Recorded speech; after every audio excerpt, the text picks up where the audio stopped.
ചങ്ങായിമാരെ ഞാൻ ഇന്ന് പറയാൻ പോകുന്നത് സജി തോമസ് എന്ന പേരുള്ള ഒരു ക്രിസംഗിയെ കുറിച്ചാണ്. ഒരു യൂട്യൂബറാണ്. പക്ഷെ എല്ലാവരുടെയും വിചാരം, പലരുടെയും വിചാരം അയാൾ ഒരു നിഷ്പക്ഷനാണ് എന്നാണ്. അതുകൊണ്ട് CPM-കാർ അയാൾ കോൺഗ്രസ്സുകാരെ പറ്റി കുറ്റം പറയുമ്പോൾ അയാളുടെ വീഡിയോ ഷെയർ ചെയ്യും. ഇനി കോൺഗ്രസ്സുകാരാണെങ്കിൽ CPM-മാരെ പറ്റി അയാൾ കുറ്റം പറയുമ്പോൾ ആ വീഡിയോ ഷെയർ ചെയ്യും. ഇവർ രണ്ടാളെയും ധാരണ അയാൾ ഒരു നിഷ്പക്ഷനാണെന്നാണ്. പക്ഷെ അയാൾ ഒരിക്കൽ പോലും ഒരു സംഘപരിവാറിനെ വിമർശിച്ചുകൊണ്ട് ഒരു വീഡിയോയും ചെയ്തില്ല. അത് ചിലപ്പോൾ ഈ കോൺഗ്രസ്സുകാർക്കും CPM-മാർക്കും ഇതുവരെ മനസ്സിലായില്ല തോന്നുന്നു. ഇനി ഇയാളെ ക്രിസംഗിയാണെന്ന് അറിയുന്നവരുണ്ടാവും, ചിലപ്പോൾ ഇയാളെ തീരെ അറിയാത്തവരുണ്ടാവും. തീരെ അറിയാത്തവരോടാണ് ഞാൻ പറഞ്ഞത്. ഇനിയെങ്കിലും ഇയാളുടെ വീഡിയോ കാണുമ്പോൾ നിങ്ങൾ ഇയാൾ നിഷ്പക്ഷനാണെന്ന് തെറ്റിദ്ധരിക്കാനേ പാടില്ല. ഇയാൾ ഒരു പക്കാ സംഘി, പക്കാ ക്രിസംഗിയാണ്. ഇയാൾ പണ്ട് ബിസിനസ് ഒക്കെ നടത്തി നല്ല നിലയിൽ വളർന്നതാണ്. പിന്നെ ഇയാളുടെ ദൂർത്തും ഇയാളുടെ കെടുകാര്യസ്ഥിതി മൂലം ഇയാളുടെ ബിസിനസ് ഒക്കെ അങ്ങ് പൊളിഞ്ഞ് പാളീസായി. ഇയാളെ കെടുകാര്യസ്ഥത കൊണ്ട് ഇയാളെ ബിസിനസ് തകർന്നതിന് കേരളത്തിനെ മൊത്തം കുറ്റം പറഞ്ഞ് ഇയാളെ സങ്കടം പറഞ്ഞ് ഇയാൾ യൂട്യൂബ് തുടങ്ങി. ആ യൂട്യൂബ് ചാനൽ ഇയാളെ സങ്കടം കേട്ടിട്ട് ആൾക്കാർ കാണാൻ തുടങ്ങി. ഇയാളെ യൂട്യൂബ് ചാനൽ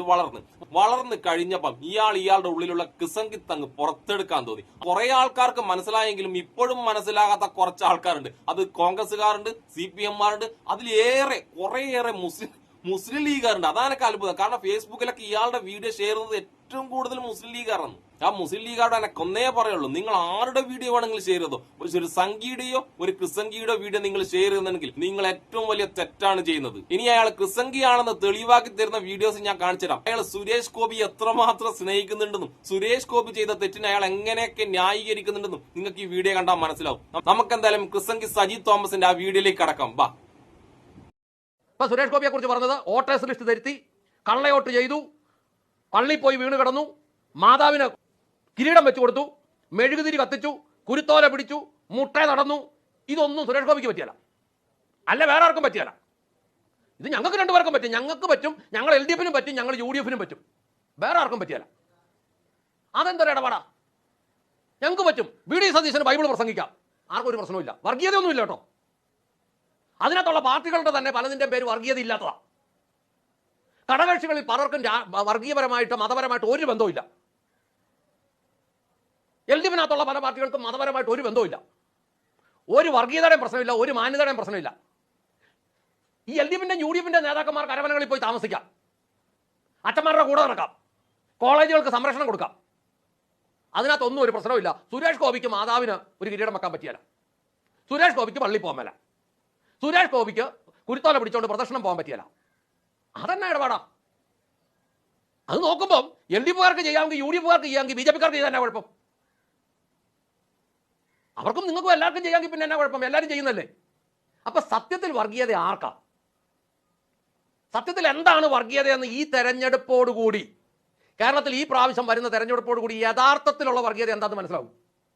അത് അടുത്ത ഭരണവുമായിട്ട് ബന്ധപ്പെട്ട് അതിനകത്തിന്റെ വോട്ടിന്റെ ശതമാനവും അതിനകത്ത് വരുന്ന ആളുകളും അതിനകത്തുള്ള ഘടകകക്ഷികളും എല്ലാം കൂടെ നോക്കുമ്പോൾ യഥാർത്ഥത്തിൽ ആരാണോ ഒളിഞ്ഞിരിക്കുന്ന വർഗീയവാദികളെന്ന് മനസ്സിലാവും. അത് മലയാളികൾക്കെല്ലാം, വിവരമുള്ള മലയാളികൾക്കെല്ലാം മനസ്സിലായി. സജി തോമസെ, നിങ്ങൾ ശ്രദ്ധിച്ചല്ല, ഇയാൾ CPM-നെയും കോൺഗ്രസിനെയും മുസ്ലിം ലീഗിനെയും പിന്നെ അതിന്റെ അടക്കൂട്ടം മുസ്ലിങ്ങളെയാണ് കുറ്റം പറഞ്ഞുകൊണ്ടിരിക്കുന്നത്. ഇതറിയാതെയാണ് ഒരുപാട് മുസ്ലിങ്ങളും മുസ്ലിം ലീഗും ഇയാളുടെ പല പോസ്റ്റും ഷെയർ ചെയ്യുന്നത്. സുരേഷ് ഗോപി കാണിച്ച കോപ്രായങ്ങളെല്ലാം അതിൽ അത്ര ഈസി ആയിട്ട് ന്യായീകരിക്കുന്നത്. CPM-ഉം കോൺഗ്രസും അരമനകളിൽ പോകുന്നുണ്ട്, അതുകൊണ്ട് ഇയാൾക്ക് പോകാം. എവിടെ ഇയാള് കാണിക്കുന്ന കോപ്രായ ആരോടോ കാണിക്കുന്നു? കന്യാസ്ത്രീമാർ അറസ്റ്റ് ചെയ്യപ്പെട്ടപ്പം ഇയാൾ ഒരു അക്ഷരം മിണ്ടീന, നീ ഒരക്ഷരം മിണ്ടീന, ഈ വേട്ടാവളിയിൽ ഒരക്ഷരം മിണ്ടുന്ന വീഡിയോ ചെയ്തിട്ടാ. എന്നേരം CPM-നെയും കോൺഗ്രസിനെയും കുറ്റം പറഞ്ഞ് ഇങ്ങനെ വീഡിയോ ചെയ്യില്ലാന്ന്. അവിടെ പോയ കോൺഗ്രസിന്റെയും CPM-ന്റെയും MP-മാരെ കുറ്റം പറഞ്ഞ് ഇയാൾ വീഡിയോ ചെയ്തിട്ടുണ്ട്. അവിടെ കന്യാസ്ത്രീമാരെ സ്വീകരിക്കാൻ ഇവരെന്തിനാ പോയെന്ന് പറ്റി. അതായത് ഇവന്റെ ക്രിസംഖ്യായി അനൂപ് ആന്റണി കുമ്മനടി പോയതിന് ഇയാൾക്ക് ഭയങ്കര സന്തോഷമാണ്. മറ്റുള്ളവർ പോയതാണ്, CPM-മാരും കോൺഗ്രസ്സുകാരും പോയതാണ് ഇയാൾക്ക് ചൊറിച്ചല്. ഇതും കൂടി ഇയാൾ നിഷ്പക്ഷനാണ് എന്ന് വിചാരിക്കുന്ന കോൺഗ്രസ്സുകാർ, CPM-കാർ, ലീഗുകാരും മനസ്സിലാക്കണം. ഇയാളെ കുത്തിത്തിരിപ്പും ചൊറിച്ചിലുമായ വീഡിയോ ഇത് മാത്രമല്ല, ഒരുപാട് വീഡിയോ ഇയാൾ പോസ്റ്റ് ചെയ്തിട്ടുണ്ട്. അതിൽ മിക്കവാറും എല്ലാം കോൺഗ്രസിനെയും CPM-നെയും കുറ്റം പറയുകയും BJP-നെ നല്ലത് പറയുന്ന പക്കാ ക്രിസംഗിന്റെ വീഡിയോ ആണ്. ഇയാൾക്ക് എങ്ങനെയെങ്കിലും കേരളത്തിൽ BJP അധികാരം പിടിക്കണം, അത് മാത്രമാണ് ഇയാളെ മനസ്സിലുള്ളത്. അതുമായി ബന്ധപ്പെട്ടൊരു വീഡിയോ കൂടി ഞാൻ കാണിച്ചു തരാം. കേന്ദ്രത്തിൽ ഇനി ഉടനെ ഒന്നും BJP ഗവൺമെന്റ് മാറാൻ പോകുന്നില്ല എന്ന് പറഞ്ഞാൽ കേന്ദ്ര ഭരണം അടുത്ത കാലത്തെല്ലാം BJP-ക്കായിരിക്കും. അതാണ് യാഥാർത്ഥ്യം. കാര്യം ആൾക്കാർ എന്നാ സ്വപ്നം പറഞ്ഞാലും ആഗ്രഹം പറഞ്ഞാലും യാഥാർത്ഥ്യം അങ്ങനെയാണ് നമ്മൾ നോക്കുമ്പോൾ.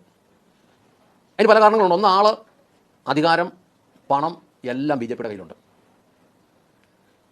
രണ്ടാമത്തെ ഒരു കാര്യം എന്ന് പറഞ്ഞാൽ അവർക്ക് എപ്പോഴും ഒരു നേതാവിനെ പറയാനുണ്ട്. BJP-ക്ക് എപ്പോഴും ഒരു നേതാവിനെ പറയാനുണ്ട്, പ്രധാനമന്ത്രി സ്ഥാനാർത്ഥിയെ പറയാനുണ്ട്. അതൊരു വലിയ കാര്യം തന്നെയാണ് ജനത്തിൻ്റെ മുമ്പിൽ. മറ്റൊരു കാര്യം എന്ന് പറഞ്ഞാൽ ഓരോ സംസ്ഥാനങ്ങളും അവരിങ്ങനെ അധികാരം പിടിച്ചെടുത്തുകൊണ്ടിരിക്കുക. അങ്ങനെ നോക്കുമ്പം കേന്ദ്രത്തിൽ BJP അല്ലാതെ ഒരു ഗവൺമെൻറ് 40 വർഷത്തിനൊന്നും വരികയെന്നൊക്കെ അവർ പറയുന്നെങ്കിൽ അതൊന്നും വലിയ അതിശയോക്തി അല്ല എന്ന് നമ്മൾ തത്വത്തിൽ അംഗീകരിക്കേണ്ടി വരും. ഈ കേരളത്തിലെ ജനത്തിനെ സംബന്ധിച്ച് ജനം ഇത് മനസ്സിലാക്കുന്നില്ലെങ്കിൽ നമുക്കിത് സംസ്ഥാനത്തിന് ഇത് വളർച്ചയ്ക്ക് ഗുണമാവില്ല. ഇതിനകത്തൊരു കാര്യം നമ്മൾ മനസ്സിലാക്കുന്നത് ഈ മധ്യ കേരളത്തിലെ, പ്രത്യേകിച്ച് കേരളത്തിലെ ക്രിസ്ത്യൻ വിഭാഗത്തിന് BJPയോടുണ്ടായിരുന്ന സമീപനം മാറി.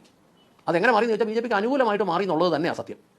അതിന് പ്രത്യക്ഷമായ കാരണം അവരുടെ ആത്മീയ നേതാക്കന്മാരുടെ ഒക്കെ ഭാഷ, അവരുടെ സമീപനം, അവരുടെ പ്രസംഗങ്ങൾ, അവരുടെ ബോഡി ലാംഗ്വേജിൽ നിന്നൊക്കെ നമുക്കിത് മനസ്സിലാകും.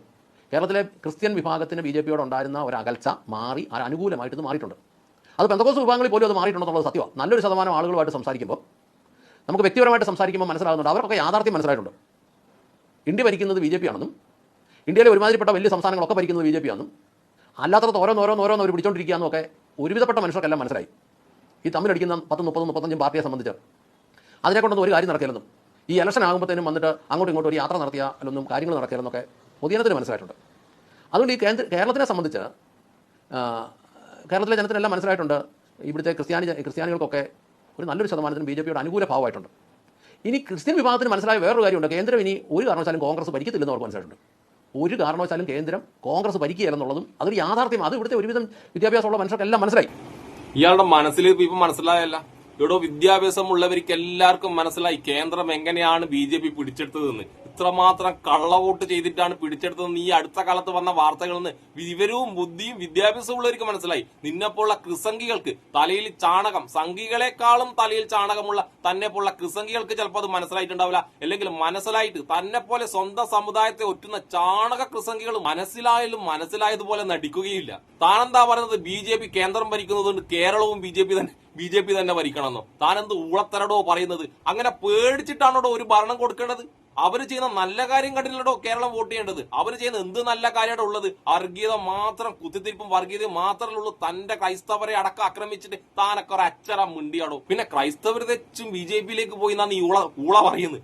താനാണല്ലോ ക്രൈസ്തവരുടെ മൊത്തം അട്ടിപ്പറാവകാശം ഏറ്റെടുത്തിട്ടുള്ളത്. മൊത്തം ക്രൈസ്തവരും അങ്ങ് BJPയിലേക്ക് പോയി. ഇനി കേന്ദ്രത്തിൽ കോൺഗ്രസ് ഭരണം വരില്ല എന്ന് ക്രൈസ്തവരെല്ലാം അങ്ങ് വിശ്വസിച്ചല്ലോ. ഇത് താൻ ഏത് മൂഢലോകത്താടോ? ഇപ്പോഴും കേരളത്തിലെ 99% വരുന്ന ക്രൈസ്തവരും CPMന്റെയും കോൺഗ്രസിന്റെയും കൂടെ തന്നെയാണ്. തന്റെ BJPയുടെ കൂടെയുള്ളത് തന്നെ പോലെ സ്വന്തം സമുദായത്തെ ഒറ്റുന്ന കുറച്ച് ക്രിസംഗി നാറികളാണ്. പിന്നെ കുറച്ച് പ്ലാംപ്ലാനിനെ പോലത്തെ ക്രിസംഗി അച്ഛന്മാരും മടിയിലുള്ള കനം BJPക്കാർ തട്ടിയെടുക്കുന്നുള്ള പേടി കൊണ്ട് മാത്രം BJPനെ സപ്പോർട്ട് ചെയ്യുന്ന കുറച്ച് പ്ലാംപ്ലാനി അച്ഛന്മാർ മാത്രം. അതുകൊണ്ട് താൻ തന്റെ നിഷ്കളങ്കമായ നിഷ്പക്ഷത കാണിച്ചിട്ട് മലയാളികളെ മൊത്തം പറ്റിക്കാമെന്ന് വിചാരിക്കുന്നുണ്ടെങ്കിൽ അത് തന്റെ പൊട്ടത്തരം മാത്രമാണ് കേട്ടാ. തന്റെ ബിസിനസ് പൊളിഞ്ഞത് കേരളത്തിന്റെ കുഴപ്പം കൊണ്ടല്ല, തന്റെ കുഴപ്പം കൊണ്ട് മാത്രമാണ്. തന്റെ ബിസിനസ് അങ്ങ് വിജയിച്ചപ്പോ താൻ അങ്ങ് ആഡംബര ജീവിതം തുടങ്ങി. ആഡംബര ജീവിതം തുടങ്ങിയപ്പോ തന്റെ ജീവിതം അങ്ങ് മൂഞ്ചി തകർന്ന് പണ്ടാറ മടങ്ങി. എന്നിട്ട് താൻ കരഞ്ഞുകൊണ്ട് ചെയ്ത വീഡിയോകൾ ഒരുപാട് ഇപ്പോഴും യൂട്യൂബിലുണ്ട്. എന്നിട്ട് ഇവിടുത്തെ സാധാരണക്കാരായ മനുഷ്യരുടെ സഹായം കൊണ്ട് മാത്രമാണ് താൻ ഇപ്പൊ യൂട്യൂബിൽ ഇത്രയും എത്തി നിൽക്കുന്നത്. എന്നിട്ട് താൻ ഇപ്പോൾ തന്നെ സപ്പോർട്ട് ചെയ്ത ആൾക്കാർ വരെ പറ്റിച്ചു കൊണ്ടല്ലോ നിഷ്പക്ഷത നടിക്കുന്നത്. തനിക്ക് സംഘികൾ എന്തെങ്കിലും തന്നിട്ടുണ്ടെങ്കിൽ താനത് നക്കി മുഞ്ചി വീഡിയോ ചെയ്തോ. പക്ഷെ താൻ നിഷ്പക്ഷനല്ല എന്നും താനൊരു പക്കാ ക്രിസംഗിയാണെന്നും ഞങ്ങളെപ്പോലുള്ളവർ വിളിച്ചു പറഞ്ഞുകൊണ്ടേയിരിക്കും. കെട്ടടാ ക്രിസംഗി. ഇനിയെങ്കിലും ഇവൻ നിഷ്പക്ഷനാണെന്ന് വിചാരിക്കുന്ന കോൺഗ്രസുകാർ, ലീഗുകാർ, CPMമാർ ഇവനെ മനസ്സിലാക്കുക.